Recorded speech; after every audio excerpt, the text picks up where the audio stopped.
old Millie with the stats and facts. No, really, and you know Hendo gon' tell you the truth. B.I., Mr. Info, you know what we here for. The Old Heads Podcast. Yo, we cover from Tall Shades to the team at the Barclays. The Old Heads Podcast. Yo, from Will scoring 100 to Ja being wanted. The Old Heads Podcast. Yo, let's go.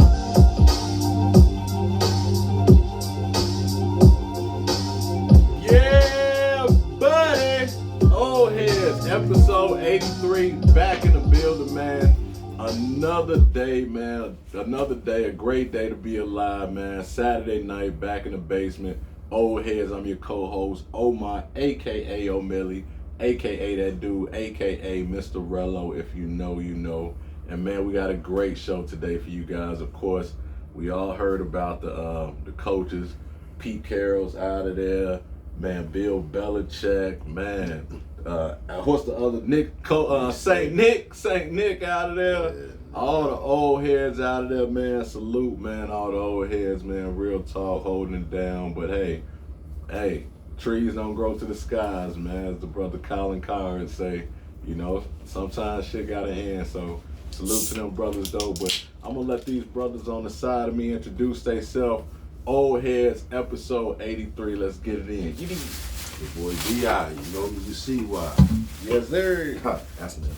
It's your boy Prince Lope, man. Hendo G, a.k.a. Mr. Honeypack himself. Mr. Honeypack. Yes, sir. Yes, sir. Oh, yeah. Oh, wow. Hold on, sir. Hold on. We ain't trying to start that type of Oh, yeah, for real. I I just about the corona. Somebody ain't got to work tonight. No, sir. But, yeah, we got to start the show. Hendo's Hot Takes, man. What's Hendo's Hot Takes for the day?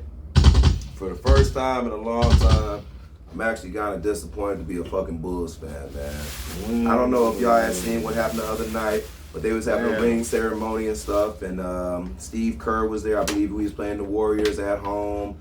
We had a lot of good legends come. Mike didn't want to show up, but a lot of other people did show up. And among them people was Jerry Krause's widowed wife.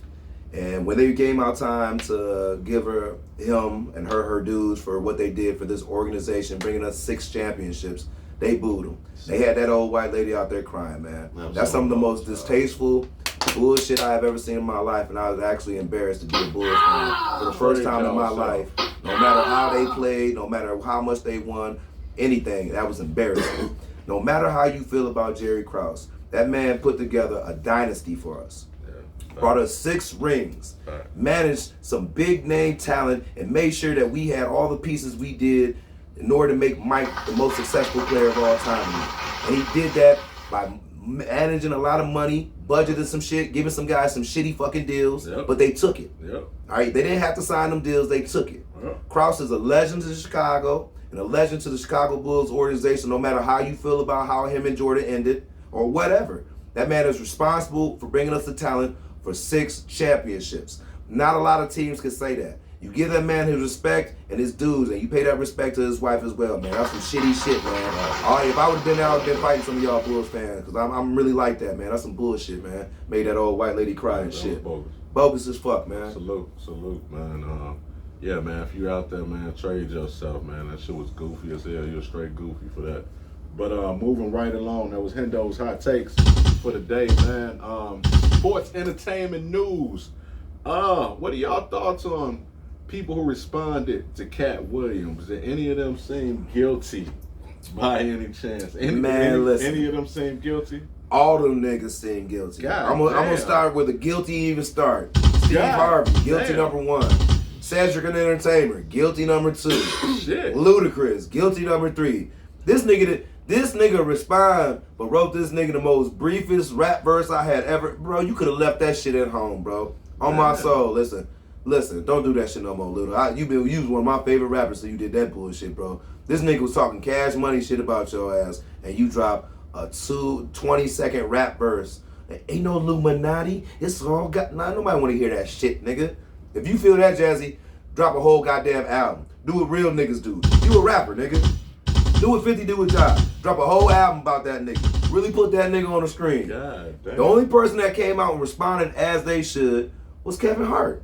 He came out, he said, get all that hate about yourself, brother, and then supported his new movie. Kevin ain't got time for this. Kevin a multi-millionaire. He ain't worried about no goddamn. He the only one that responded as he should. But the rest y'all niggas, Ricky Smiley, all y'all niggas, well, y'all got 24 hours to say something, man. For we just know you just crucified, boy. You got 24 hours. They said some things. Man, come on, man. Y'all gotta get y'all shit together, How you feel, man. Bill? They on the clock, huh? They on the clock, huh? 24. Man, that shit funny as hell to me, man. Like, it's Any of them saying guilty to you? honestly, Shit, man. all them niggas that he damn near mentioned seem guilty. Honestly, I don't know what all Cat is even guilty of, man. I'm a cerebral thinker, man, and I don't just look at and hear the words that they tell me. I hear one word, I hear one word, understand two. You know what I'm saying? Now, this motherfucker, Cat Williams, this nigga got a motherfucking tour going on. He's touring right now. You can get your tickets right now. Yeah. So while he's on this show talking about, oh yeah, he don't need to do Kevin go make his Hart's rounds ex-wife. for clout and shit. With Kevin Hart's Yeah, I ex-wife. heard about that shit too. Yeah. Yeah. So, but it's funny because he said on Shannon Sharp show, "Oh yeah, man, I don't need to make these rounds like everybody else do. I wouldn't do that, Shannon. I'm here because he called me or whatever the fuck he said." And I was like, "Well, okay, but you actually on Here the to make show, these right? rounds. You on the show right now, though. You here to said make you these gonna be on the rounds. show to And then talk after about that, it. you went and did what's my other man Willie name? D. Willie D shit. You went and did Yeah, Willie. yeah. Bro, he killed Willie D. He said, man, you have the stalest jokes. He said the stalest questions of any podcast I've ever been on. He was just saying, man, these questions are terrible. And he was like, man, oh my God, he was roasting this shit. Willie was like, Willie D was like, ha, ha, ha. Yeah, so Oh, wow. I ain't see Willie D shit, but yeah. oh, you ain't man. missed none. Yeah, man, Cat, man, I mean, it's all love, man. I love everybody involved, man. It's just weird when you see comedians, you know what I'm saying, beefing, it's like, or arguing and shit. It's like, we only want to see them in one way. Man, tell your jokes, man. Like, this is weird. And Cat Williams is like forcing everybody into these awkward ass moments, man. It's like showing, you know what I'm saying, a little bit about his character more so than anything else, man. Beyond any response or any attack on anybody's character, or even if these assertions are valid. You know what I'm talking about? If motherfuckers did steal jokes and all of that, I understand all of that. But don't you think there's another way to go about it than motherfucking, you know what I'm saying, ruining all of our childhood heroes? Motherfuckers, there's always somebody trying to ruin our perception of what anything good can be. If this was exposed before that, they wouldn't have been a childhood hero in the first place. If you knew these same guys were out here stealing jokes on a large format like this, you wouldn't vitalize What I them. also knew too is that every human ain't perfect. No, you know what I'm saying? But the whole thing is like, I understand that, and jokes do get recycled and told a lot. But it's like these are like jokes that we can look up. Like these are, I literally watched Cedric the Entertainer and Steve Harvey do Mark Curry and Cat Williams. Both they jokes on a professional scale in front of them. That means that you was okay with stealing they shit verbatim. Said he was doing that joke before. I don't believe it. Williams. I don't believe it. And I just don't believe it. Here's the one argument for that, because Cat was doing that on Comic View, and before Comic View and Def Jam, there really weren't any. It was basically all there was for blacks was the Chitlin circuit. Right. There wasn't a whole bunch of filmed material. Unless you did a Tonight Show. You know what I'm saying? So, which genuine, most of the times they didn't even switch the joke up though. That's the whole thing I'm saying. Like you didn't switch it up. Like the shit with the UPS box. Cat Williams. No, you know what it was? I'm gonna tell you what it was. It was pure thievery because they thought that those guys weren't talented enough to make it where they knew that they were on the up and coming, and nobody would even bother to research this because they were nobodies at this time. You didn't know who Cat Williams was until Friday, damn near, and a lot of people didn't.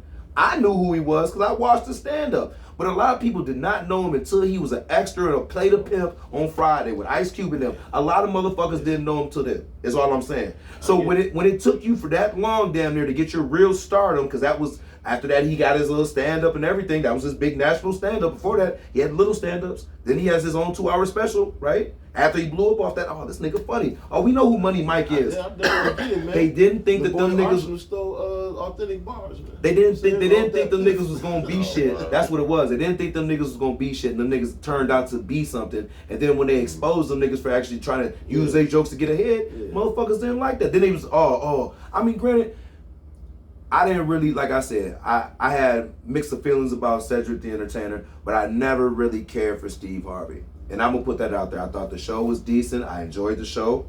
But it wasn't one of my favorites. I enjoyed it. I never really enjoyed his stand-ups. I've watched a majority of them. I couldn't tell you a joke I remembered out of them. If it's not the king of comedy, I can't tell you a joke I remember. There's some other ones but after that, anybody else you name, I could tell you. I could tell you a joke. Eddie Murphy, Richard Pryor. Like they all in different lanes. Yeah, Paul Mooney. Cat Williams likes to try to like make it seem like his Exaggerates. is the best. He exaggerates a lot. And he always twists some shit. That is true. See, what he'll do is like mind fuck you. He'll try to get you to He's believe smart. That's that what smart niggas all do. of these guys are comedians, and that they want to be out on the road touring, but they can't because they ain't funny and all of this type of shit. And that's like the root of his argument, where really these motherfuckers did that stand up shit as a means to an end. Them motherfuckers wasn't trying to be a comedian their whole life. They wanted to get on the silver screen. Now, Kat, if you don't want to do that, fine, but you can speak to that if you like, why that didn't work for you. Because a lot of people have their own idea of why you didn't also transition. made a valid point, though, too. And he break it down to saying because a lot of the step people in that fashion. When same point in time, though, brother, in a lot of movies, it's going to be a little bit of you not always being the coolest of guy. Right. If you the main character, you the straight man. You're not always the cool guy in a motherfucking movie. Well, so I'm just keeping it real. A lot of the people he alluded to passed away. So they can't argue about it. You know what I'm saying? Bernie would have stood on that because Bernie was standing on that. Because behind the scenes, like they were saying, this man tried to backdoor Bernie on the Ocean's 11, told them niggas they would take more money. It's wild. Man, It get please, deep. Man, please don't bring up Bernie, because Bernie, as we all know, was a diehard Bear fan. And I know he was rolling in his grave Sunday when the Chicago Bears lost our 10th straight game to the Packers to end our season. Tear emoji. What would be the perfect off season for the Bears moving forward? Y'all out there, let us know too, man. What y'all think would be the Bears' perfect off season? Like and subscribe. But what y'all would think would be the perfect off season? Of course, knowing that we do have Matt Eberflus now, so we can't. Jim Harbaugh will not be coaching the Chicago Bears. Sad as to say, but trash. It is what it is. But now that we do have Eberflus going ahead, what would be the perfect off season for the Chicago Bears? I don't think it is a perfect off season because I feel like Caleb should have been in that plan, and he obviously is not wanting to be a Bear. You know what I'm saying? It's about this shit game. You think? I've read too many reports. I don't think he has faith in what's going on or that. But I'm not going to put all my faith into somebody who's just getting into the league and has never played a game yet. I like Dog's talent. I think he's probably one of the top prospects coming out here. I still like Mr. Pendix coming forward, but I think the best move for the Bears is try to find another edge rusher, nigga. That's all we can do. Try to work on some little edge rushers. I think we secure some of our deals with the people we got, Jalen Johnson, shit like that. Okay. Get the motherfuckers right. And I think we all know that. Coordinator. I mean, let's kind of wait real quick. Get the weapons first. I watched that last game and shit. And I've seen how we started out and how the plays were decent at first, and the next thing you know. You remember what I was telling you about that? Yeah, the next thing you know, I don't know what the fuck we was doing out Yeah, Luke Getzey is out of there. If you guys haven't heard, the Chicago too. Bears, I will be looking for a new offensive coordinator. It's weird. It's just, what the fuck is Not only an offensive coordinator, we're going to need a new quarterback coach because he got fired. We're going to need a new wide receiver coach because he got fired as well. Yeah. And I think we got another motherfucker got fired. But basically everybody on offense. That coach. So you say a new edge rusher? Yeah, I think our premier thing with everything we added before we even get to the draft picks or anything else, I think we try to find another lock-in edge rusher. I mean, I think we could draft one, but I kind of want somebody who's kind of a vet, knows what he's doing. I don't want to have to work you up right now. Okay. I'm glad you mentioned perfect offseason. Perfect offseason to me, all those positions you said need to be filled, like none on the field. Because I'm tired of coaches always getting not like yes men, but guys they don't want anybody to challenge them in the coaching room. Yeah. They want to be able to say basically they want to be able to say they shit and that be the shit. When shit don't even be working. You know what I'm saying? Like you need to have guys in there who, in your opinion, you think are actually smarter than you. Mm-hmm. At what the hell they doing. That's an environment that everybody can learn from and progress. And I think we look at that offensive coordinator for Miami. The reason I say that is because I love that idea. I like the position that he puts Tua in sometimes, with the exception of the 1 year that they weren't really blocking for him. That's a lot of Mike McDaniel though. It is. It is, and I'm not doing that, but We like all that motion before them plays. But he works like under a Mike McDaniel system, and just to integrate a little bit of that play style, which I think he would kind of bring over there. I'm not saying that Mike McDaniel doesn't, handpick them plays, but working shoulder to shoulder with somebody like that, you learn some things. And I think those are some of the plays and the type of style that we need to be running if we decide to stay with Justin Fields. It's so mundane. Well, this guy's not scared to throw the ball. He's not scared to take these risks. He's not scared to go downfield on first down. Yeah. Where I feel like He's trying to score. Luke Getzky played a very conservative play calling scheme. So conservative that it cost us positions. It just we were predictable to a point sometimes. Yeah.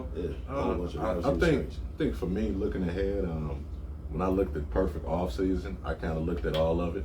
So I thought this was actually, I thought this before Eberflus, but I thought moving ahead, get rid of our offensive coordinator. Bieniemy, Ben Johnson, both of those guys are probably going to want to be head coaches. Yeah, that's why I'm not even mentioning them. So by us keeping Eberflus, I think I would personally, if this is perfect off season, what I would want us to do. I would make Ben Johnson the highest paid offensive coordinator in the game. I would have paid personally Jim Harbaugh $100 million to be our head coach, but that's not going to happen. Then in the draft, I would probably take Caleb Williams with the first pick, and then I would draft Joe Alt with that 9th pick if he's still there. The big, huge tackle out of Notre Dame. If he's not, I'm pretty sure Olu will be there to protect our franchise quarterback. Our defense did look totally different without 33 out there, Jalen Johnson. We would have to absolutely re-sign him. Then in free agency, what I would do is I would go after Derwin James, because the Chargers are going to have cap issues to replace Eddie Jackson. And then as well, also what I would do is go after T. Higgins to give our quarterback 2 number 1 receivers on each side. I love this. That's what I would like to. A perfect off season. That's what I would love us to. That'd be dope. I think I don't rule out the fact that we could still do some business with Tampa Bay. There was a package that we were putting together, or some picks or something that we could get some other picks at Mike Evans. Mike Evans is gonna go to Kansas City. If they pay him right, Kansas City is notorious for not going to give niggas their money. Hence why they paid both. Yeah, but they didn't pay the one nigga though. That's why he left Hill, Tyree. and then the other niggas, Juju. I'm not saying Juju had a stupendous year over there, but shit, they won with him there. He won, but that's I think when you're talking about Kansas City, but he won it long term though. I think when you talk about Kansas City, you're talking about a guy like a veteran, Mike Evans, who's already has a ring, who's already made money. I think winning another ring for him, I think can mean more to winning that extra $5 or $10 million towards going to maybe a team that doesn't give him such high a chance of winning. But the thing about it, if that was to happen, it wouldn't be like him coming to us because this is entering his free agent. It would be a sign and trade because it would be a benefit to what Tampa. So Tampa would actually sign him for 2 years, and we'd be picking him up. Yeah. It wouldn't have nothing to do with him choosing to go out there. It'd be a sign and trade with them, and he'd get traded. Okay. It's not a choice, is what I'm saying. Okay. You know what I'm saying? You just getting traded. kind of like, well, I kind of almost would like DJ Moore because we got him, and then I think we restructured his contract or some shit. Kind of like what happened to the Memphis Grizzlies. They kind of got traded, didn't they? Oh my God. Ja Morant is out for the season. This nigga can't see a season. What does this mean for the NBA, and what does this mean for the Grizzlies moving forward? Them niggas is constant. I think they just picked up Isaiah Thomas. Yeah, they did. Grizzlies, Grizzlies is they done for the season. They might as well just tank it up and just get some draft picks for them because I think they is ultimately they fucked. All right, there's no way. They was barely making it in competition when they had their stars, and now they start gone. There is no competition right now. Ja Morant does so much for that team. It's unmeasurable. Nobody can fill those shoes at this current point, and that's a fact. Otherwise, they couldn't buy a win. As soon as he came back, they won 3 straight. Right. And that's what it's going to be like for them the rest of the season. They're not going to be able to buy it. So they literally, with Ja going down for the season, their contentions, and I hate to say this because I love seeing everybody compete, but realistically, their contentions for the year is over. You just tank and you go for a better pick and try to get you some pieces in there and wait for Ja to come back. And that's why that's why their future is bright. You can't get a good player and put him with them. They already got Marcus Smart. Bane has stepped the hell up every damn year. He averaging 25 a game now. You know what I'm saying? Marcus Smart is the defensive player of the year with another defensive player of the year on the same damn team who might be the best player on the damn team. They're going to be title contenders in 2 years. Yeah. I'm trying to tell you because they had Golden State's number before Golden State won their last ring. But that's if Ja comes back 100% though. If they're not doing it without Ja 100. They can beat all of the top tier teams in the West. They've been beating them already for the past couple years. They got a lot of teams number out there. They was number 2 last year. Yeah, I'm trying to tell you. I'm not saying they don't. Team back together. But without Ja, they're not making the playoffs. They're not playing the play-ins. I'm saying next year, the future. If Ja comes back and he's 100% healthy and he can stay on the court without off-court issues, because now he got a lot of time on his hands.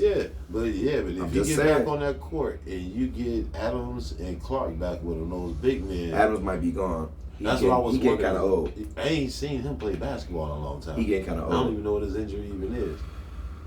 But yeah, because with those two dudes, they was fucking dudes up. I'm just saying they were. I think they in trouble. They could I think they in trouble. Joker. Oh yeah. They in trouble. I think this it's not. I think this can be great for the Grizzlies. I think for one thing, it assures them a lottery pick. Outside of Joker and Luka, not sure another player in the league means more to a team than Ja Morant. They couldn't buy a win before Ja got there. As soon as he gets there, they went off 3 straight wins. A lot like Iverson, he's not only the heartbeat of the team, he's the heartbeat of that city. Ja's the biggest NBA star you look at when you look at demographic and young people, and when you're talking about the age of 10 to 20. Ja is basically this generation version of Iverson. They all want to do the dance. They want to have the dreads. His shoes will sell out in minutes. LeBron and KD's, you can find them at your local Ross. Damn. That's something that you'll never. Depends on the LeBrons. Depends which ones. But But you'll never see a pair of, you know what I'm saying, Jaws at a Ross. You know, it's just that's just how much I think he means. That's how much he means, I think, to the NBA, because it's hard to push. For one, he's American. So the NBA, I think, automatically want to push him, and then the way his game is, this makes it exponentially harder for the NBA because, for one, in order to push someone, they have to be winning. You look at Magic, Bird, even Dr. J. You know what I'm saying? All those guys were winning. Bill Russell, winning. You know what I'm saying? Those are the guys they push.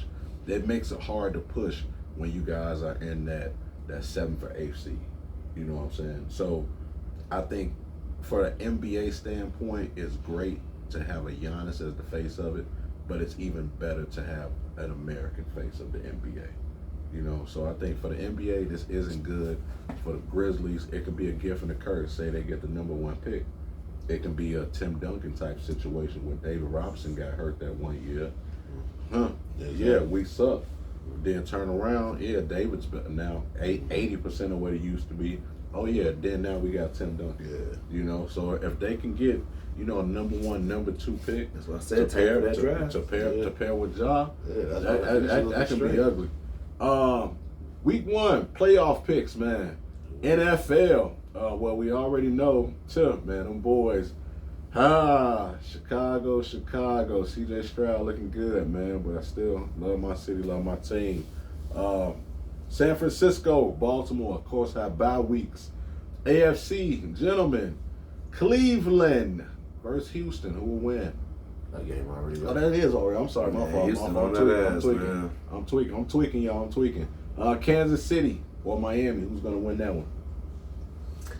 Kansas City got more playoff experience. Sorry to say it.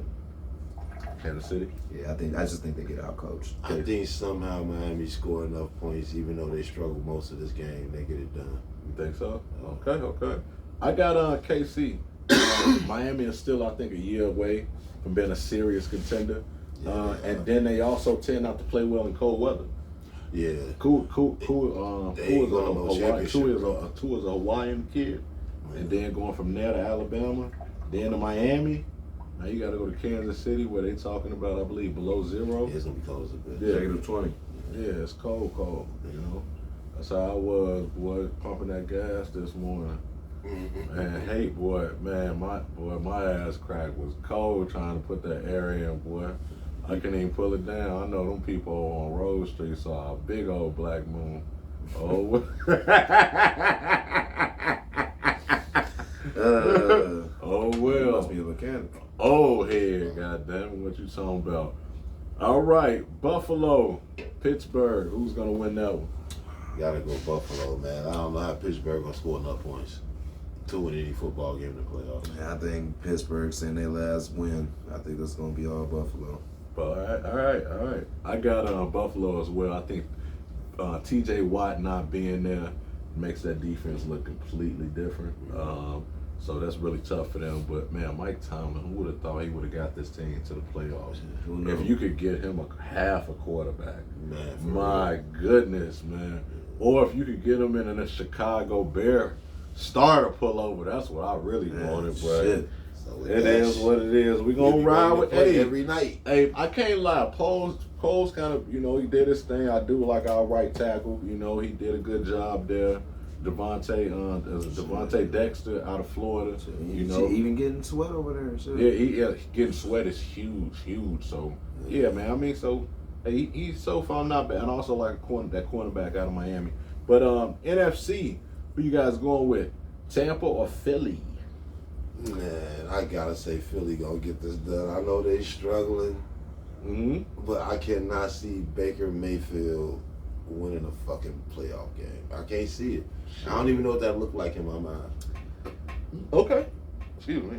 I don't think Baker's gonna do well against that Philly defense. That Philly demon. They swarm very well. Like I said, who should have been a Bear, Jalen Carter's having a phenomenal year still. That secondary for the Eagles is torturable. It is, but that line can get the job done. Their secondary is not the best, but I'm telling you, that line, when they get going on their best days, they trouble. And the way that motherfucking Baker Mayfield has to adjust to throw that ball, I don't know if he's getting away from that. I will agree with that point. I would. They front furrow nasty. No. I think Baker Mayfield might be in trouble. I'm Eagles. I'm gonna have Eagles. I gotta go Tampa Bay. I'm taking Tampa Bay over Philly. One thing about Baker is he love and thrive in that underdog role. Philly defense is probably the worst of any of the playoff defenses when you look at rating. That front last year, phenomenal. This year, completely different. They are not getting to the quarterback like how they used to. Reddick is nowhere near to having the 17 sacks that he had. Hurts, in my opinion, doesn't look healthy. I think that's the reason the way he's played the way.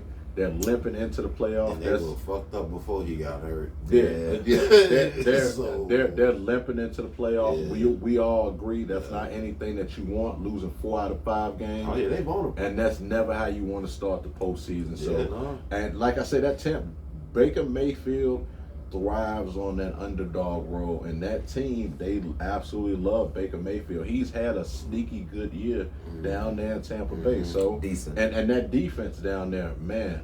So I'm taking Tampa over Philly. On the Rams, Lions, who winning that one? You went out on a limb on that. Where they playing? They playing in Detroit. Yeah. Oh man. Oh man, I'm gonna have to say the Lions, man. It's physical. The Lions are gonna be more physical. The Rams, what they've been able to accomplish late this season with them wins, they ain't been physical like the way they don't get smacked in the mouth by Detroit. So I'm gonna go Detroit with that running game to smash them. Yeah. I'm going Rams off the strength of Stafford And that wide receiver, that young Nuka. boy. I think Cooper Kupp's going to be 100%. He's just getting to 100%. I think he's going to be ready to go. I think That team is. I agree. I agree with you. I think they are going to give up some yards on the run game between Montgomery and Gibbs, Gibbs. I think they are going to give up, but inevitably they're going to have to pass that ball to score. And I think what's going to happen is the Rams are going to come out and shut some of that down.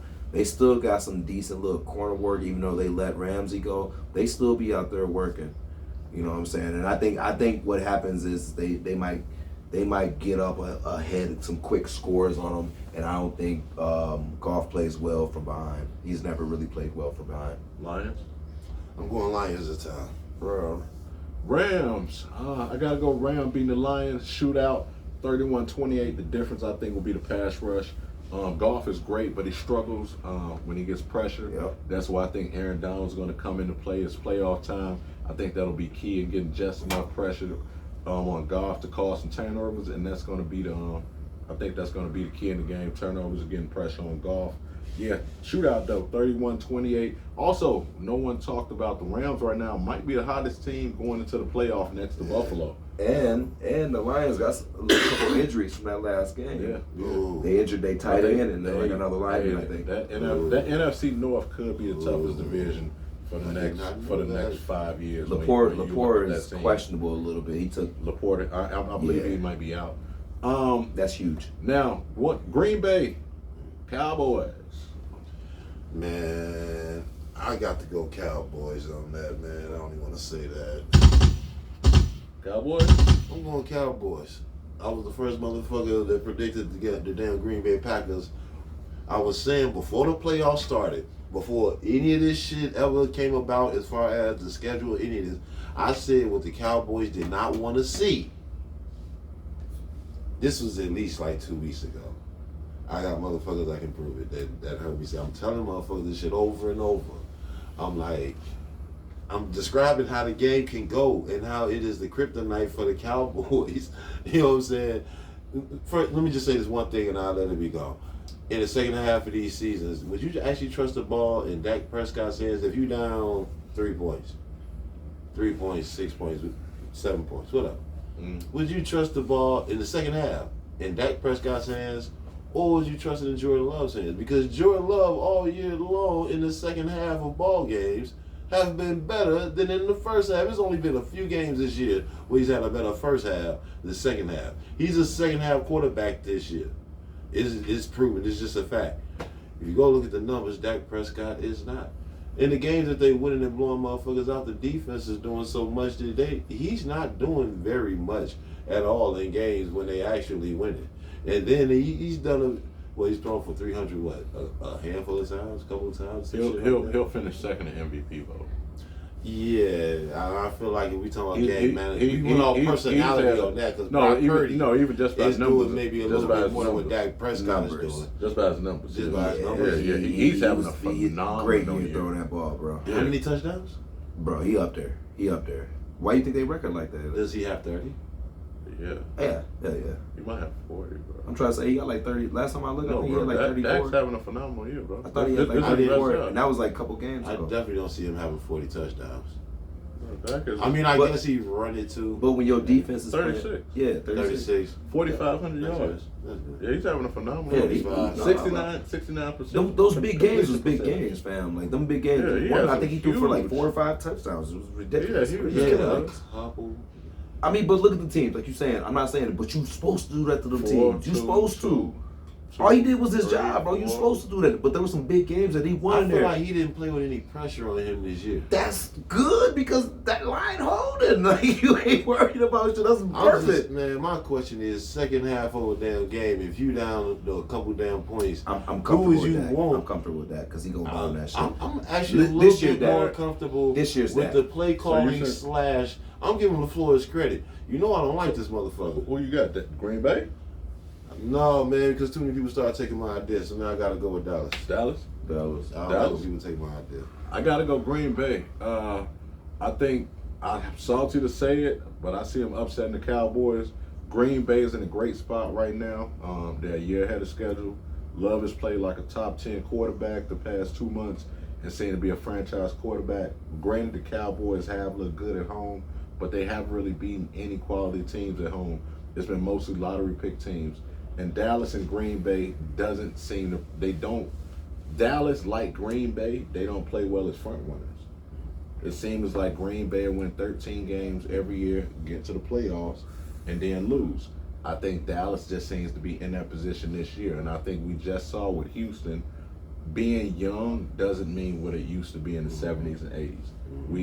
Being young now, I think that's why the whole reason why it's even talked about even going away from Justin Fields is that's how a lot of teams feel like that's how you can win a Super Bowl, is getting a good young quarterback, they're paying them cheap, and then you use that money to surround So the Dolphins them with can good beat talent. Kansas City because playoff experience isn't what it used to be. I mean, yeah, they can. Okay, They can. No, I'm not. It's not like it. No, it can't happen.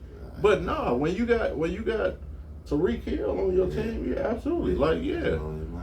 I mean, but it's gonna be tough. Don't get me wrong, it's gonna be tough.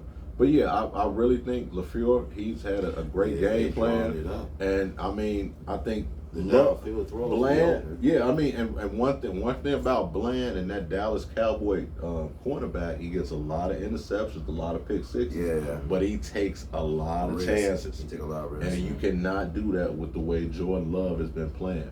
And I think they just ignorant enough to go in there and shock everybody. I don't want them to. Yeah. You know what I'm saying? Yeah. I love when I say they're gonna win and they lose. Mm-hmm. That's kind of seemed like my jinx, but I honestly, I know that's why I picked them all year. He said, my little picks every week. I kept picking them. I mean, but theoretically, I do think they'll win. I don't think they'll win the Super Bowl, but I think it just seemed like Dallas. It seemed like when everybody feel like it's their year and it's their time to win it, it always seemed like, just like Green Bay, they always find some way to jag. You know Dallas playing at home, and they won all those games at home. They only really lost on the road. That's what I said, but if you look at a lot of those teams they won at home, they were against the Giants a few times, Carolina. They weren't really beating quality teams. I think the only quality team they beat at home, I think, was Seattle, I believe.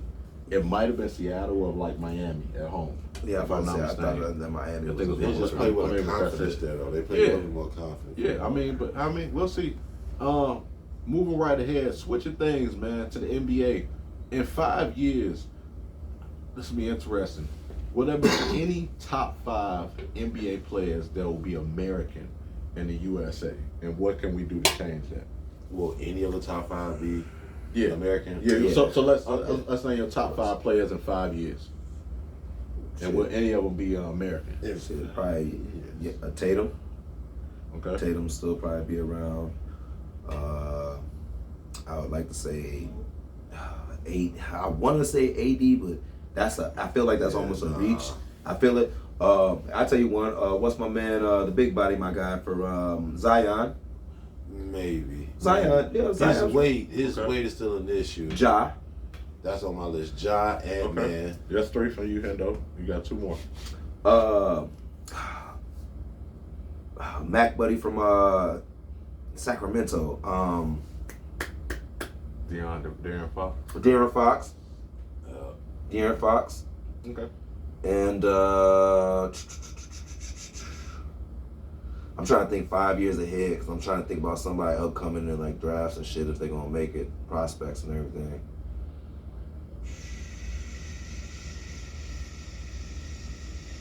Damn, I'm trying to.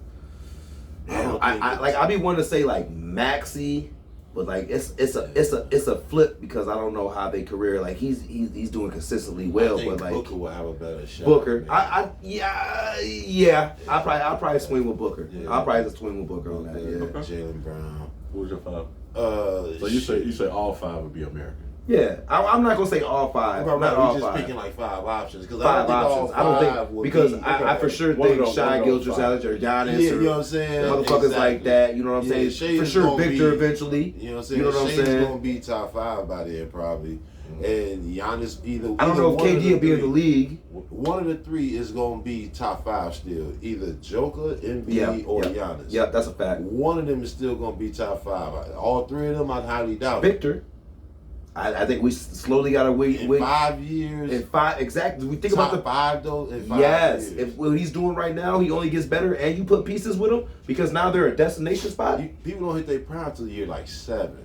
I'm trying to like tell you, great players, they win it like year 7. But he's already doing things. He's already doing things that people in their second or third year ain't even done. LeBron was the best player in the league at his second year.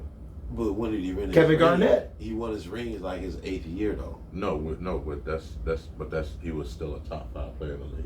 That's what we're talking about. We're not talking That's about true. rings. That's true. Yeah. I just think we got to put his name up there because I think eventually, going 5 years down the line, he will be a top 5 player Who's your 5? in the league scoring. Ant-Man, Ja, Halliburton. I like Halliburton one. Maybe LaMelo. I doubt it. But shit, I still got Luka and Embiid in there because I feel like they style gonna still be relevant. I actually, out of in 5 years, if you ask me who would be the top 5 players in the league, I only got one of them being American.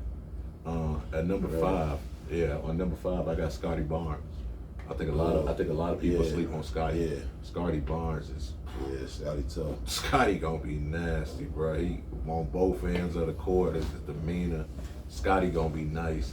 At number 4, I still got Giannis. Giannis is very young. He'll still be dominant. Probably still won't have a jump shot, but he'll still be screaming at everybody. Get out my way. Luka at number 3. Of course, he'll still be dominating, doing this thing.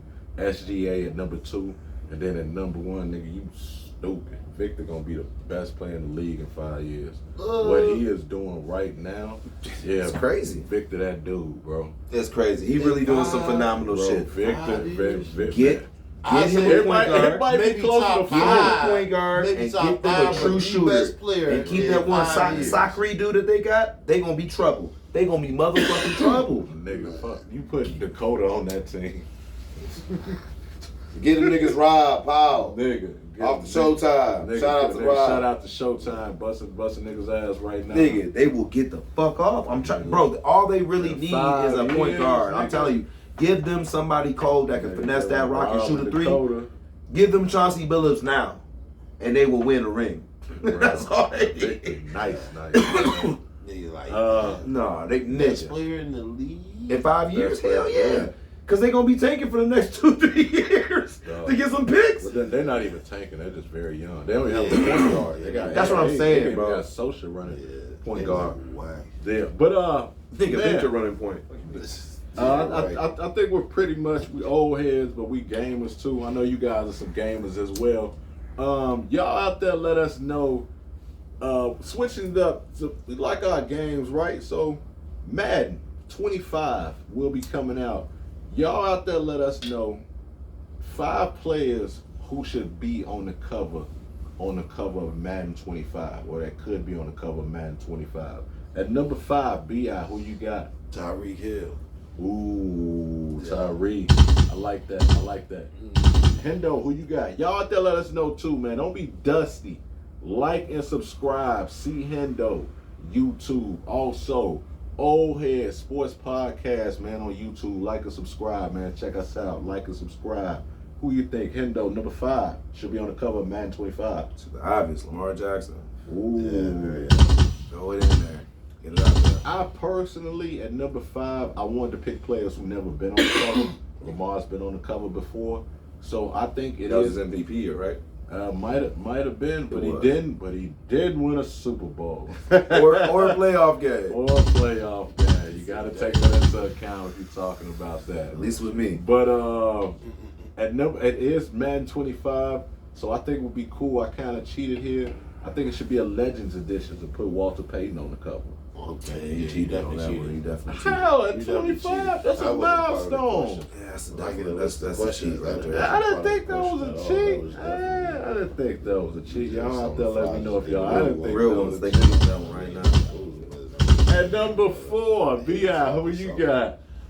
Number 4, going Derrick Henry. Ooh, Derrick Henry. That'd be a second time. Run everybody up. Okay. I mean, run everybody over.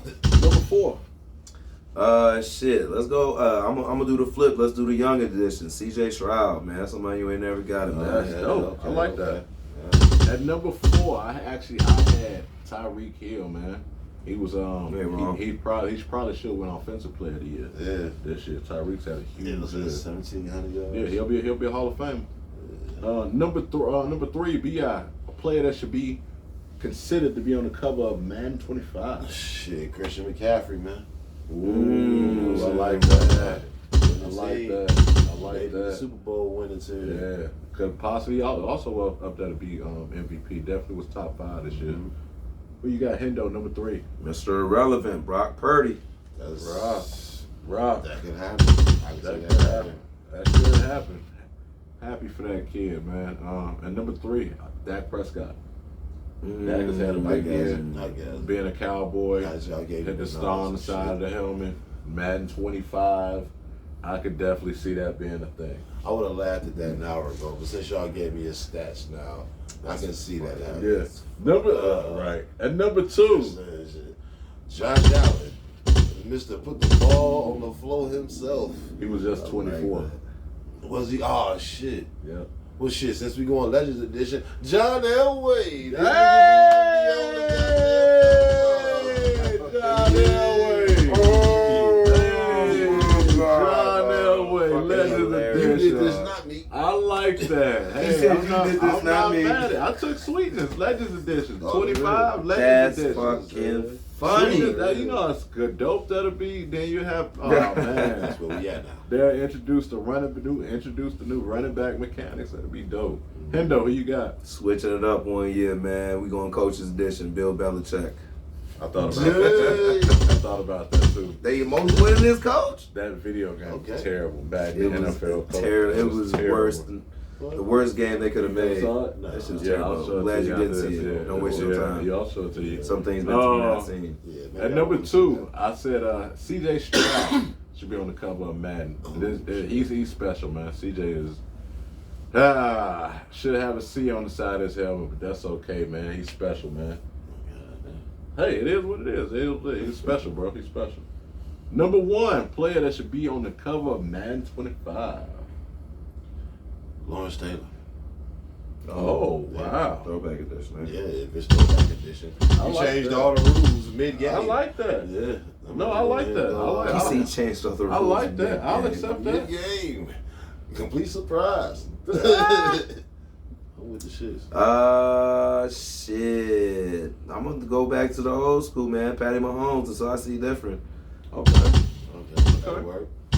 Pat Mahomes can work for any And year yeah, nowadays. yeah. The number 1 player I think that should be on the cover of Madden 25. Rarely get them. I shouldn't say rarely, but not as often. I think you see defensive player Myles Garrett. Okay. He was on one. Who went on the cover of Madden? Yeah, he was. Myles Garrett. Yeah, he got 1 year. He got defensive player of the year 1 year. That would make sense. Yeah. He made it. That boy is. On It was- Madden? Yeah, I'm pretty sure he got the year after. Oh. Yeah. I actually ain't had Matt a couple years now. I thought it was the year he got defensive player of the year. He never won defensive player of the year. Oh, I thought he No. I thought or at least he had been in the run-ins. I think Aaron Donald might have snuck it that year, I guess. No, he was not on the cover of Madden. had. Oh, shit. No, Well, he definitely. Yeah, I guess he could make it up there. Yeah, you know what I'm saying. Like Jerry Rice, man, or somebody. I'm about to say the only person I really seen on the cover other than on defense was like what, Ray Lewis Ray Lewis. on the defensive side. Yeah. That's the only. Yeah. I want Mike Singletary, nigga. Yeah, I was just he was just talking about. they not gonna go to that throwback. They gotta be somebody. I else. actually just watched the interview. That with nigga him. eyes is intimidating as a bitch on the cover. The most bogus year they did it was when they had the split year, when they had like the Cardinals and the Steelers there. And they had both of them on the cover. What? I swear to God, I was like, this doesn't even make sense. They They had like Larry Who is Fitzgerald, this and they had about? like somebody on defense from like Palomalu. They had Larry and Pop. It was like a split cover. I was like, damn, that's kind of shit now. that shit was weak as fuck. Definitely one of the weakest versions too. He said definitely one of the weakest It versions. was. That shit was trash. That shit, It made no that sense. shit every year. Yeah, that was Man, dope. take a break. And they had Mahomes, they had Brady. Sherman was on that 1 year. Barry, Megatron. Megatron, Vince Young. Yeah, not a lot of defensive players, Ray They had the Lewis, fullback from the Browns one time. Peyton Hillis. Yeah, Peyton Hillis. Yeah. That's why I was asked. Then a bunch of them was just mad before they started putting players. Yeah, they weren't paying nobody. They had to No, make some money. Yeah. But hey, anyway, That's all you final segment of the day. 10 questions to this week on the 10 best players in the NFL right now that's not a quarterback. Number 10, Hendo, 10th best player in the NFL right now that's not a quarterback. Jalen Johnson. Okay, I like that. Good dog. He definitely a dog, man. We pay him, Pose. Pay that man. Please. Well, shit, motherfucking, nah, I forgot that damn quick. You said that's not a quarterback. That's not a quarterback. Top 10 players in the Shit, league. Tyreek Hill, man. Just say that. Cheating. At number 10? Cheating. Oh, you gotta go in order, huh? Yeah. Shit. No, that's your pick. You You gotta readjust. Defense gotta get greater. You gotta readjust. That's Tyreek Hill. Yeah, good luck. Oh, shit. I'm ready for this. I wasn't ready for that. Give me a second, man. I ain't your pick, man. At number 10, I got CeeDee Lamb, wide receiver, Dallas Cowboys, 10th best player. That's Yeah. down pretty far. Yeah. At 10? Yeah, I got CD at 10. Some people call him the best receiver in football right now. Yeah. I go with 11 from heaven. I go with Michael Michael Parsons. Parsons, okay. Mm. I like that. I like that. What you got, Hendo? And number 9, best player in the NFL right now. That's not a quarterback. I'm gonna go out there and just put Justin Jefferson on the board because I got some defensive players I want to put a little higher than him. Gotcha. I respect that. Actually, my 9th pick is a defensive player. Best linebacker, middle linebacker in football for sure. Fred Warner, 49ers, number 9. I'm going TJ Watt. Okay. Yep. And number 8, Hendo. I'm gonna pull in Christian McCaffrey right now. That's hard. I thought that might be a little high for me. And number 8, a lot of people kind of forgot about him, but he's still one of the best corners in the league, if not probably the best. Sauce. I got Sauce at number 8. Yeah, I love Sauce in this game. That's defense kind of a little down year, but I think they'll bounce back next year. But I still think Sauce the best in the game. I gotta go with Buddy in Tampa Bay, that wide receiver that you say going to Kansas City. What's Mike his name? Evans. Mike Evans, yeah. Okay. Yeah, I gotta go fam. Okay. Number 7, Hendo. 7th best player in the NFL right now that's not a quarterback. TJ Watts. Whoa. Number 7, I had the same TJ Watt at number 7. Yes, sir. I love TJ Watt, man. Yeah, he a dog, bro. He is a complete difference. He a difference maker on any People, sense. when people used to be like he up there with JJ, I'm like, you stupid. When you look at him, it's like He's close. he ain't far. Pretty close. He pretty He fucking ain't close. far. I mean, JJ's a different animal, but TJ ain't far, bro. He is not far. They'll probably both have gold jackets. Number 7, who you got, B.I.? I got Ayuk out of San Francisco. Really? Different. That high? Yeah. Cause I still, I can't say. Who would you? Oh, so just a little side note. Who would you rather have if Chicago can get him in the off season? Evans, because I'm pretty sure Mike Evans is a free agent. Mike Evans, Brandon Ayuk, or T. Higgins for the Bears. They're guaranteed to get one of those 3 guys, Should I go T. Higgins? regardless of who the quarterback is. Yeah, I'll go T. Higgins. I'm going with the young guy. Oh shit, I'm going Mike Evans. He proven he know everything on the skill tree. Oh, okay. Oh, you talking about pick? I was talking about what you was asking him. Yeah. Oh, as far as that go, Mike I go Mike Evans. Mike Evans, okay. That's not that me. You can't go wrong either way, I don't think. I really don't think you can go wrong. Number 6, Hendo, 6th best player in the NFL. That's not a quarterback. Debo Samuel. Ooh. I like that, but I gotta still go my man Travis Kelce. Regardless, I think he's still the best tight end in the NFL. Yeah. I gotta go Kelce at number 6. I gotta go. What his buddy be throwing to? Not Higgins, but the other wide receiver. Chase. I gotta go with Chase.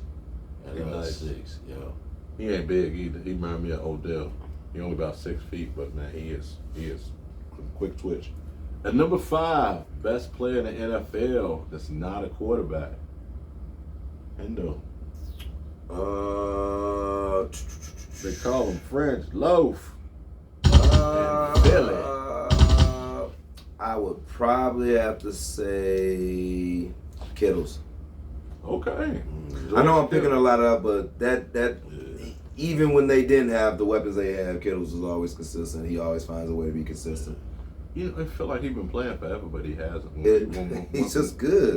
When people talk about he's a Hall of Famer, I'm like, I don't think so. He's only been playing Not yet, for like but 5 years. He plays at a Hall of Fame type level. Oh yeah, I would say that. But you got a lot of people say that he is. But I'm like, shit, pump the brakes. At number 5 for me, somebody that is a Hall of Famer. Number 5, 5th best player, not a quarterback, hands down, Trent Williams, left tackle, 49ers. Yeah, best in the business, man. That man's a Hall of Famer, and he got a private jet. Yeah. Damn. Yeah, Trent Williams. Yeah. Who you got, B.I.? Number 5. At 5, I gotta go. This way it get real sticky. I gotta go Travis Kelce right now Okay. because my top 3 is solidified. Well, that's kind of how I felt. Number 4, Hendo. Aaron Donald. Yeah, you can't go wrong now. Yeah. I went a different route. That's a pick. great fucking pick. I want to take that. Yeah, that's a great pick. I want that. At number 4, I have to go with even though he didn't play a lot this year, I think he's just an elite talent, Justin Jefferson. Yeah. Yeah. I think he's an elite talent. I mean, I don't think it's that much of a difference from him and CD. Enough for me though. No, I get that, but when he plays, like, Yeah. it's almost kind of He's like the best. when To me, he's better than CD, man. I remember having this argument with a brother I used to work with and I believe his name was Derek Anderson, coming out of, or it was Derek something, coming out of Arizona, and it was between him and Kyrie. And he was like, man, Kyrie didn't play a lot at Duke. I think I'll take that boy to Arizona. I said, yeah, but every time Kyrie played, he was the best player on the court. Yeah. So I think I would say hands down, take Kyrie number 1. I'm not worried about them little foot injuries or whatever. They'll work his way out. But He's been hurt ever since. Yeah, he has, and he'll be in the Hall of Fame forever. That's too. true. That's true. You know, so That's a fact. you know, so hey, I'll take that. But number 3, my fault, Hendo, who you got? Best player in the league, not a quarterback. Real skills player, Justin Tucker. Ooh, that was different. Yeah. I wasn't expecting that. I gotta respect He that. definitely Though. deserved to be on that list. I respect that. Yeah, I didn't think about that. I like that. Like, We just not gonna put a lot of kickers on there. We're not gonna hear a lot of him between him and Robbie Gould too much. I feel. Well, You know? fuck it. Number 3 for me, Cairo Santos. And he's crazy. He had a crazy. He just beat out a Robbie Gould stat as far as made field goal for the year. At number 3, I got Myles Garrett at number 3. damn. Myles Garrett at 3. Same here, Myles Garrett. Myles Garrett. Yeah. Number 2, best player in the league, not a quarterback. Derrick Henry. Ooh. He had that type of year. Nah. He had that type of year. No, not this year, but he the best player whenever they need him. You can't just because they lose, and it's not because he not having a good year. Is what I'm saying. When he had his best years, they were still gonna lose. Tannehill was playing, right? Was Tannehill still playing for them? I don't think. Not Oh, that's right. No, that's right. The young. They got the young boy out there now. Willis Kellis, whatever his name. You know, I expect that though. You dig what I'm saying? Will Levis. Will Levis. Yeah. I expect that though with a rookie. He put mayonnaise in his coffee. Yeah, that shit was gross as fuck, man. He really do, bro. There's a lot. I He guess really do. weightlifters do it. Yeah, Ugh. Yeah. For protein. Ugh. No. For No one mayonnaise does and that. coffee. yeah, they do. It's gross as shit. I can just imagine your breath. No, they lying. Tyra. No, we watched him do it. That's real tough. No, we These literally are watched him weirdos, do though. it. And He did it on draft day, matter of fact. And he eat bananas with the whole pig. With the whole banana. That's He disgusting. bite the whole motherfucking banana. He eat the whole thing, Joe. I have no idea how. Just for protein, because all the nutrients is in the rind, bro. You're not gonna eat the rind of an orange, but all the nutrients is in. It's gross. This is Just trust me. It seems impossible. I remember. No, it's just gross. Just talking about It this. seems gross. What the fuck is wrong? I don't know, man. You don't know. No, I just thought about something. Anyway, my fault, y'all. The hell? Well, my one-way sign. I ain't take.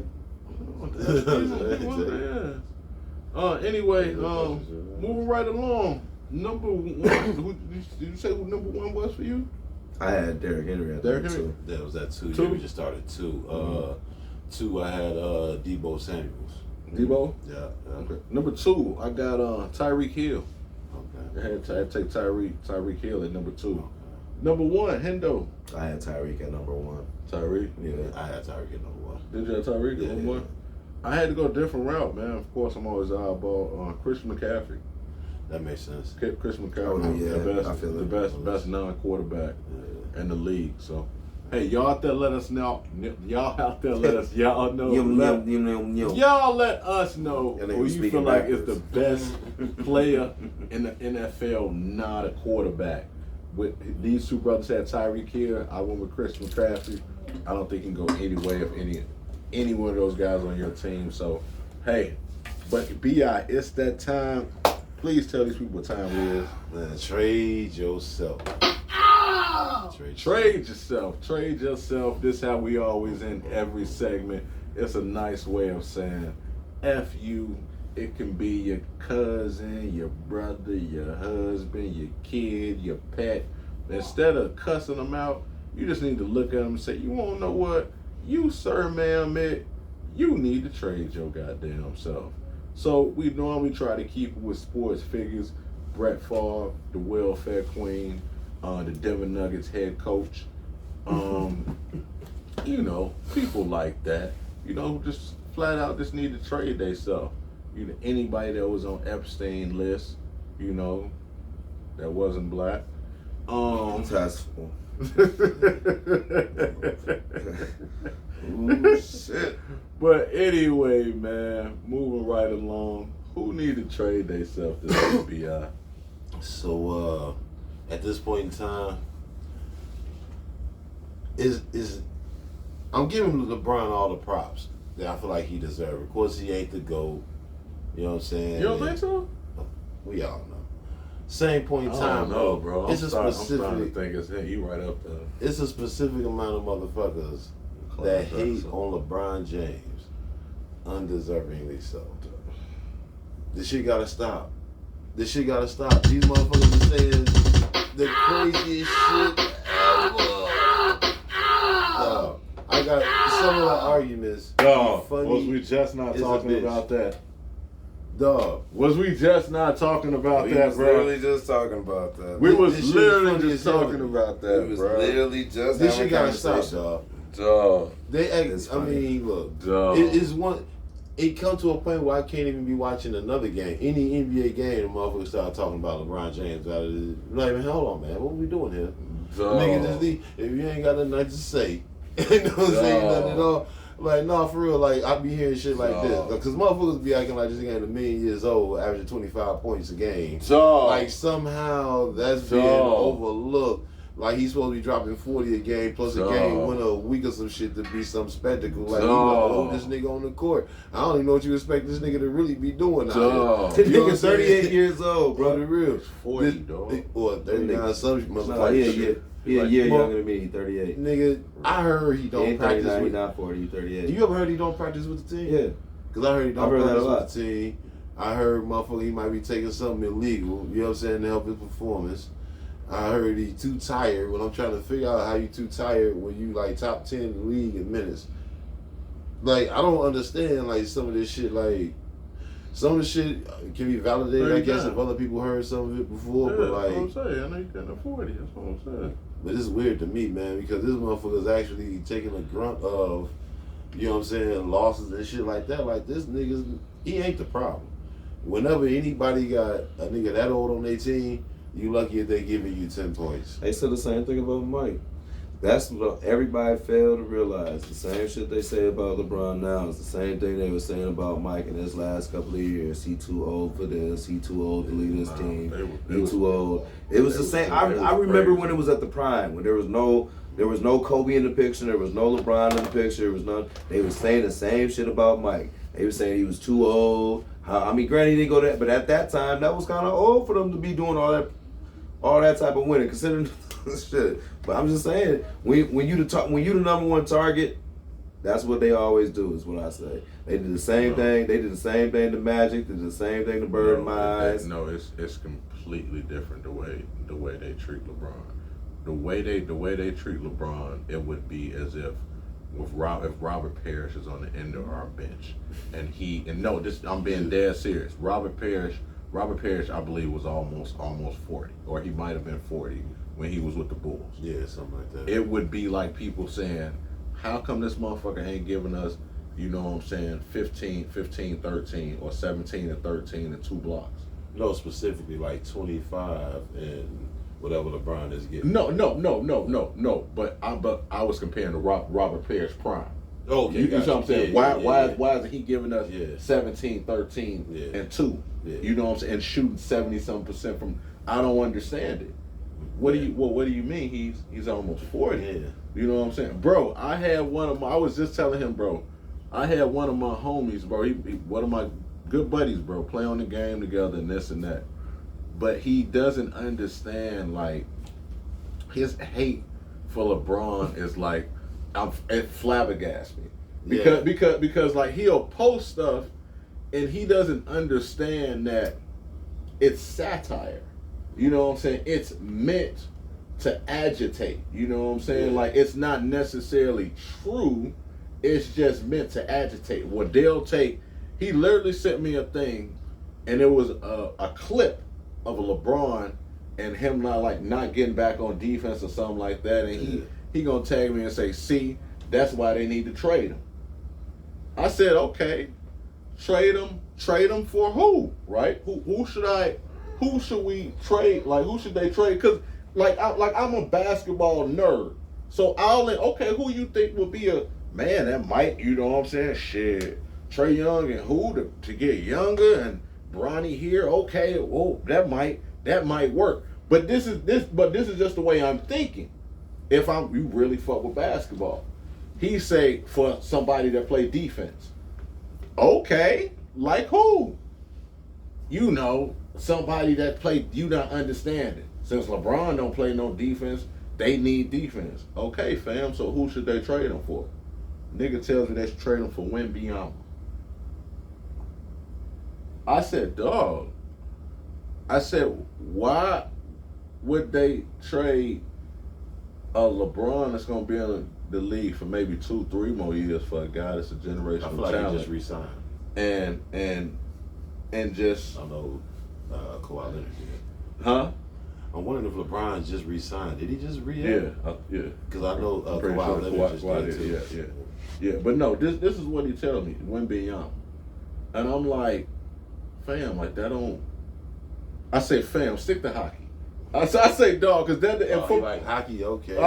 No, he don't. But he. The way you sounded. But that's what I'm saying. You know what I'm saying? The way you sounding. It, you know the way you sounding, bro, like that doesn't make any sense, bro. We'll switch it up. We talking about a whole other sport now. Dog, like you're not making no sense. I'm like, bro, like you're just hating on the nigga. Like every little thing that he do.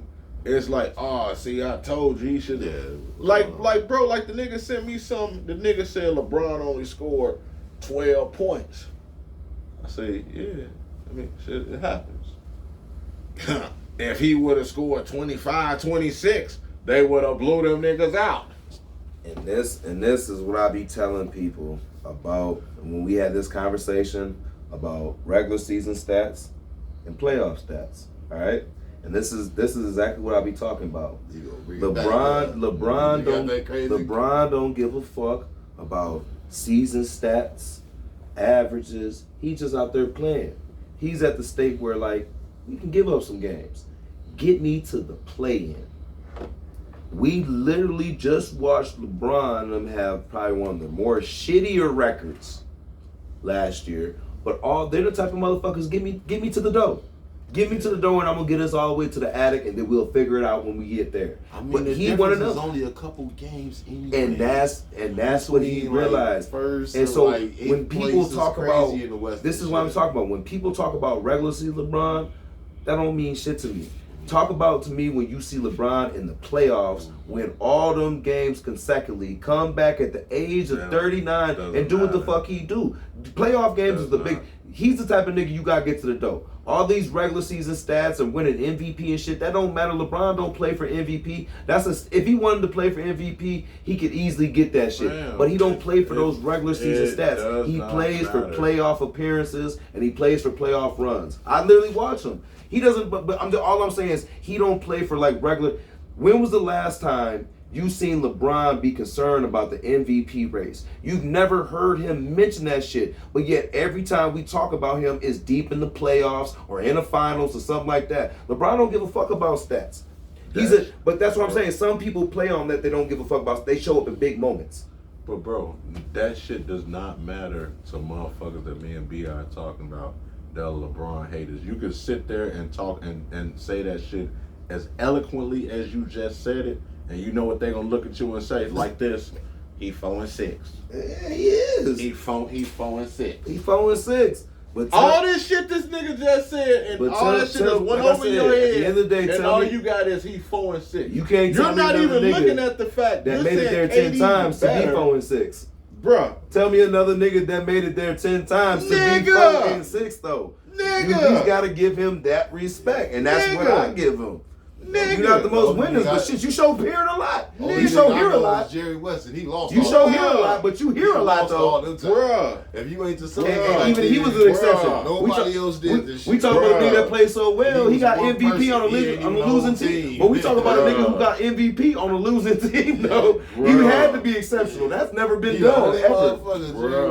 And he lost all the time.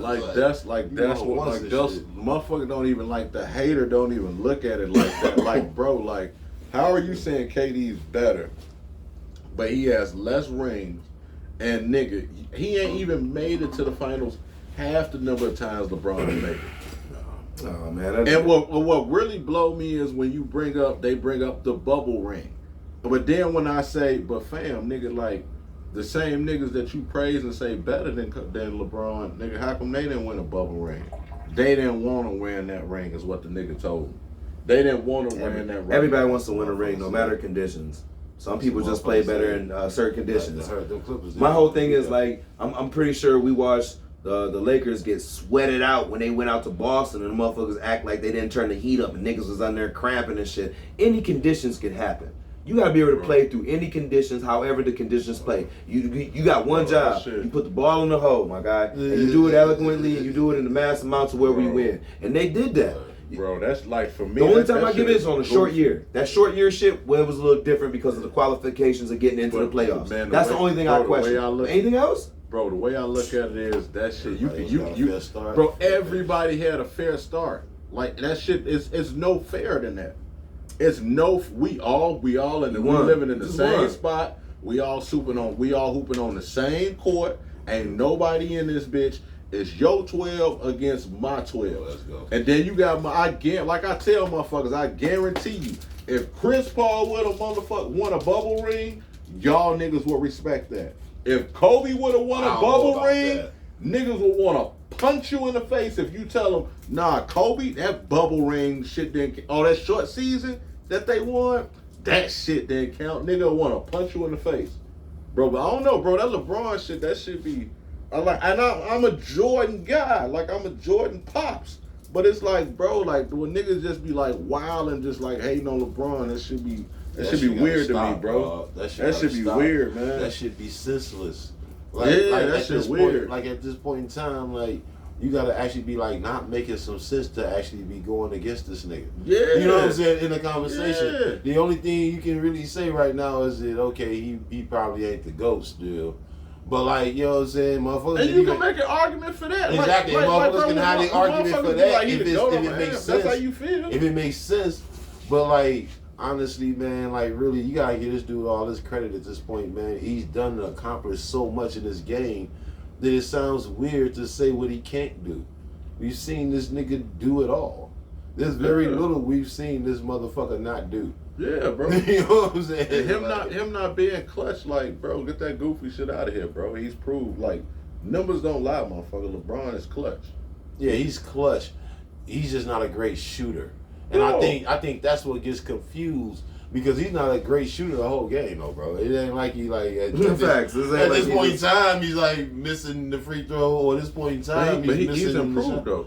Yeah, exactly. That part too. You know what I'm saying? Like, that's one thing. I mean, he's But- supposed but to I'm work saying, on though, the weak that's aspects what- of your game, but I mean, I'm keeping it real even about myself because that was the argument that I had against LeBron James a very long time ago. But I had to come to the realization, yeah, man, he has hit a lot of clutch baskets and shit. It just don't look the way somebody else's Exactly. look because he ain't shooting jump shots. Like, but do I credit Shaq for dunking on niggas because he ain't a motherfucking 3-point shooter? No. Exactly. You know what I'm saying? He caught that played to alley-oop his from style of Kobe. game, and you know what I'm saying? He tried to get it the way he got it. The only thing I can actually fault him for a little bit is being too much of a team player where you pass it up on shots from the where field. you supposed to be taking. I've seen him in a clutch pass the ball same with to Mike defense. Miller, and I'm Same like, with defense. bro, I've watched him switch on defense just when passed he's to supposed to Mike be the Miller. prime person. I've watched him switch off the ball carrier for the person All the carrying time. the ball to shoot the shot to win the game. Yeah, all the time. That's the only thing That's the only thing people question because But that- the people but we that's- used oh, to we seeing who question would winner. God. But Well, I'm that's just saying, different and the times, flop, too, though. and the flopping shit, and the flopping shit. I'll never be able to forget the Still flopping to shit. this day, I don't know if he The wants flop to is go the to the epidemic. basket late game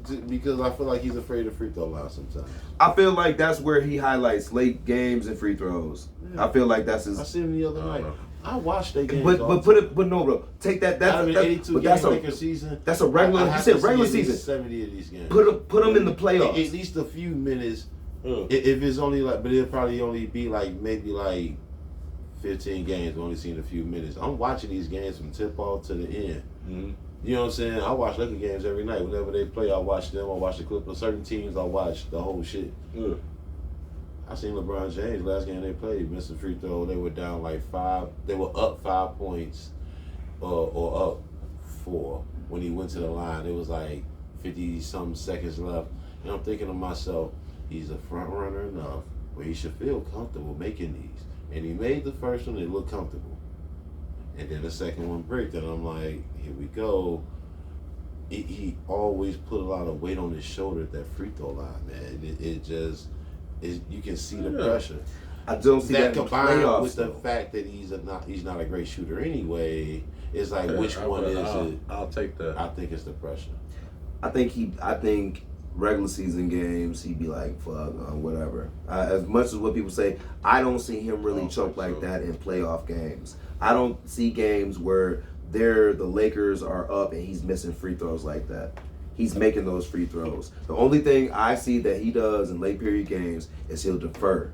He'll defer. And That that's was the word I was that's gonna the say. Only That thing, was the word I that's was the gonna only say. thing that I still kind The of boy question. will defer. Because That boy- if it's the my one thing, moment, it's a fine line between being an awesome teammate and being the man.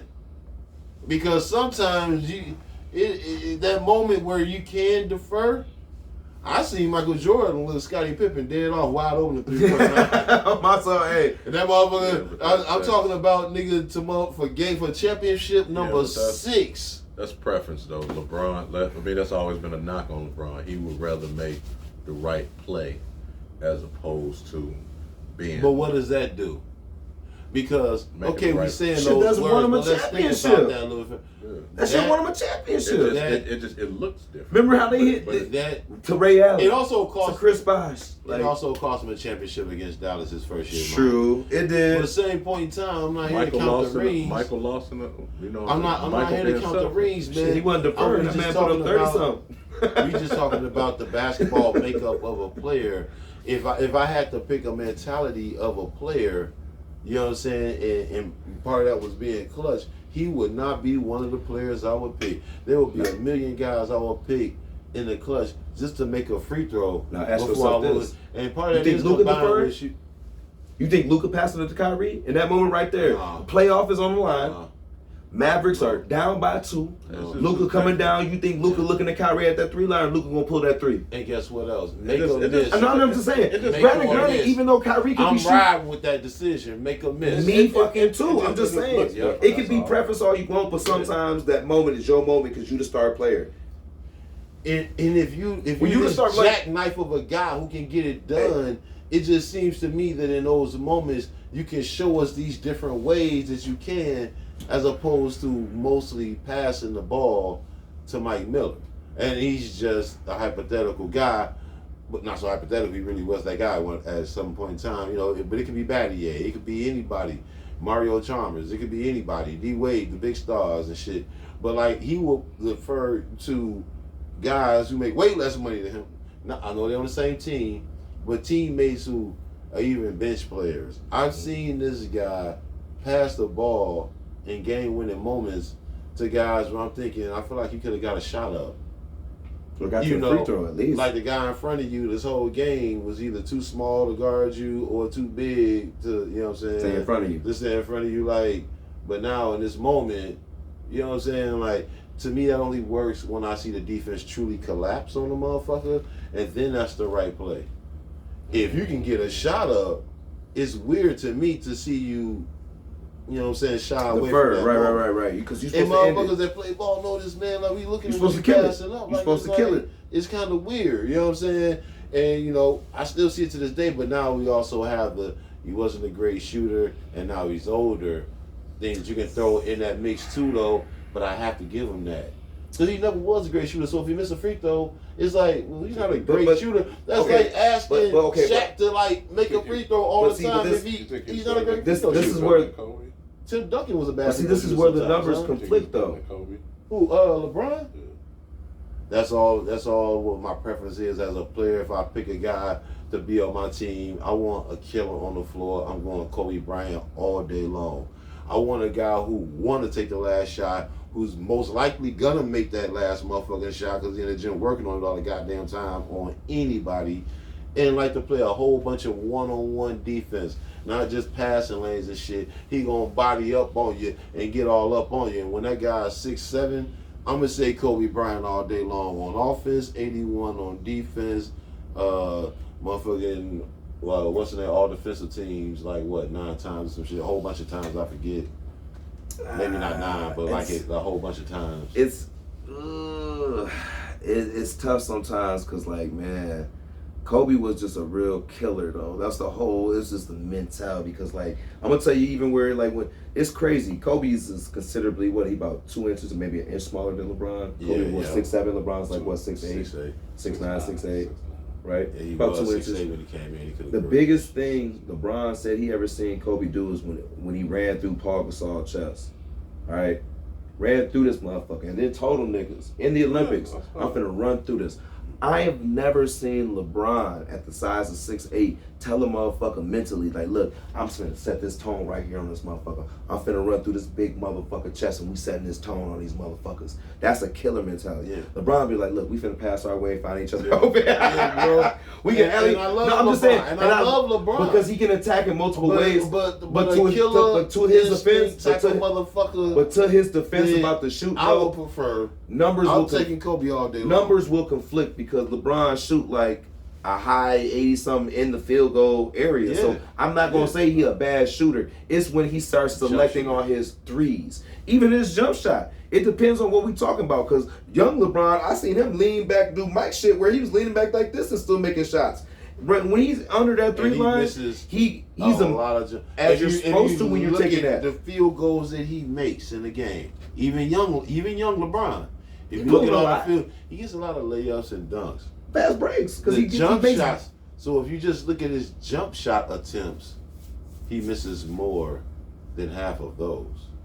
I'm just talking about as a jump shooter though, because you were talking about inside the other field goals you can make. Yeah, 'cause- I'm saying as a jump shooter, even young LeBron misses more than half of his jump You shots say Bron better than again. Kobe?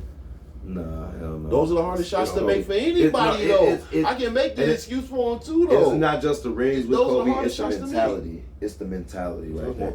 It's more preference. It's more preference Yeah, because yeah, I yeah. like the Because I feel I like if I'm I like picking when a team, I Bron. can fill in the other blanks easier with LeBron gone than with Kobe gone. It's hard to find a guy with Kobe and Mike's mentality. So if I can get that guy, I can fill in the blanks around him. With LeBron, his greatest attributes I can fill in with the rest of the players on the team. He doesn't bring anything else to the table that I need to have more than that killer instinct. I need that killer. If that killer instinct is available out of this small pool, if it's 100 motherfuckers and 5 motherfuckers got that killer instinct, I'm picking one of them dudes first. The killer instinct dude. I think having a killer instinct, and I think it's more glamorized, I think, than probably what it should be. You think Moses Malone felt that way? Killer instinct? You think it was glamorized for him? He was looked at like a bad dude. No. But what I mean by that is what I mean is that doesn't always translate into championships. I think. But it did for him in his situation. It doesn't work for the next man, and I kind of get where you lean with this, where everybody's not a leader. Sometimes you control it. I'm not saying LeBron's not. But LeBron has a certain type of skill set, and I think he's honed it to his best ability of what he's going to do. We try to compare him to these guys and their mentality, and that's kind of unfair because everybody don't play the same type of ball. That's exactly. And can still get similar results. Is what I'm saying. But what I was really trying to say is that when you looked at like when Kobe was like doing all that scoring, that's when he didn't have Paul Gasol or Shaq.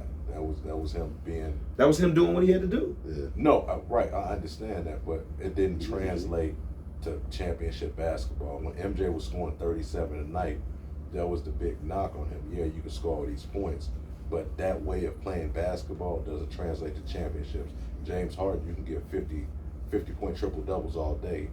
That way of playing hero basketball, it doesn't translate to championships. But you're taking one aspect of their game and saying that though. You're not saying that when Michael Jordan, okay, he averaged 37 that year, but the year before when he averaged 36, he was also Defensive Player of the Year. Now that mentality can win you a championship because of the dog in them. Right. And that's a mentality that some people can't afford. No, right. And I think you can't teach dog. Right. You can teach free throws. You can teach jump shots. Right. You can teach. You know what I'm saying. I'm not going to strength. You can work up strength. You can't teach speed. And you can't teach dog. What I think what people don't look at is it's not that LeBron doesn't have it in him. It's just that he doesn't carry that on his sleeve the same way Kobe and Michael did it. That's the way I view it. I feel like he do. And you can tell at the free throw line. I feel like the things he say outside of the game exudes that type of mildness or melancholiness when really there is a passion that burns within him that got him to that level, but he's just not great at certain things. And that's okay. Do you know the real difference I've always thought just between the two, regardless of like stats, records, rings, or whatever? It's how they break down the game. Mike, Kobe, their biggest similarity is they've been coached. Okay, they understand structure. Their IQ of the game is just a little different of how they viewed it when they got onto the floor. When we look at LeBron had to change a high school view into the pros within a year factor. He never was really coached. For 2 years, 1 year or 2 years. His best coach, that white coach in high school. He never, he ran it like a college program, right? Though. But he never. To me, this is what the difference is. He never had the benefit of having a great coach surround him. Everybody that we literally talk about, everybody, but that was the best coach he had, and when he got to them, they won. 4 years in a row, they was in the finals. That was the issue. 4 years in a row. Now, when we talk about some of the best players, coach, yeah. But by that time, though, his point is more true because it's LeBron's Peyton Manning-esque type of offensive coordinator. You kind of got how those you break the game down. He was attacking. You can attack the game with a physical ability, or you can attack the game with IQ. The way that he wanted to play ball. Now, when Mike was doing his thing, the biggest thing with Mike is they worked a triangle. And the same thing works with Kobe. That's under a system. Yeah. They had a system. It were organized for this guy to perform the way he needed to do, and to provide system to everybody. Everybody knew their role. But at the same time, we asked. But that was the best system in basketball at the time. Now, although it was performed by the best players in the league. If you give LeBron that type of coaching at Cleveland at the time he comes in, his success triples. No, yeah, if he had Coach Spo this whole time, like no matter what city he jumped to, he had Coach Spo with him every time he won. It would triple. We talking about somebody who potentially had 5 to 6 rings right now at this moment. And I'm just saying, he did that because he was the coach of the team. How many times do we hear about LeBron was coaching that team and playing? How many times do you hear about that? I believe in coaches like that. And I believe in coaches too. If he had Coach Spo, it's possible this dude could have had 7, 8 rings. Let him would have had Phil Jackson. Coach Spo is a fucking genius. Let him would have had a Greg Popovich. Let him would have had a Monty Williams. Somebody who would. I'm just saying, give him some. At that, we talking about this. We also talking about guys who came into a great blessed system. Kobe came in with some great coaching. Mike came in with some great coaching. And it only got better. No, Mike came in with some very suspect. But they got better is what I'm saying. And when the coaching got better, Mike got better. Not until they got what's the name, Phil. Because when the coaching got better, Mike got better. He was a player's coach. He was a player's coach. He let him do what he wanted to do. Yeah. But they put a system around. Give this nigga the ball and get the fuck out. But basically, with a nutshell, you LeBron haters, man, trade yourself. Coach showed me. Know your role. Gotta pay these bills. Absolutely. But we gotta sit here and shout out to Jay Campbell. Appreciate you there, brother. Always showing us mad love. Also gotta shout out to King KO Car Wash over on LaCrosse Street. Cuzzo doing big things, man. Always doing big things, man. That snow that got on your car, we done got a bunch of snow, man. Show Cuzzo some love out there, man. Show Cuzzo some love out there. LaCrosse King KO Car Wash over on LaCrosse Street. Also, need y'all to check out what the heck is the closet over on, where is it at? 5th and King. 5th and King. JV, man, 10% off all shoes right now. Yes, sir. Also, a breath of fresh on Jackson Street Plaza in La Crosse. Check out our brother Focus doing big things over there. Excuse me, all the retros. Got the fresh clothes to match the retros, as well as if you got some sneakers. Excuse me. As well as if you guys got some sneakers that need to be restored. He does some sneaker restoration up in there. Doing big things. Salute to our brother Father Focus over there at Breath of Fresh. And also gotta give a big major shout out once again to the brother Jay Campbell, our biggest fan, man. Much love to you, brother. We're trying to bring this great content. We need you guys to like and subscribe. Oh, Saturday nights, download the Bump That Radio app, man. Our brother DJ Manuel, our brother Captain Kush out there, Marcus Webb. Man, you got to come holler at us, brother. Once the snow melt, you know what I'm saying, we get a little more sunshine, you got to come back to the basement, man. Bless us with your presence, man. Talk some more sports. But hey, episode 83, it's been fun, man. Old heads, man. Much love. I need y'all to like and subscribe. Hendo, CEEHENDO on YouTube. We're going to be going on YouTube. You're not finna be getting this free content for too much longer.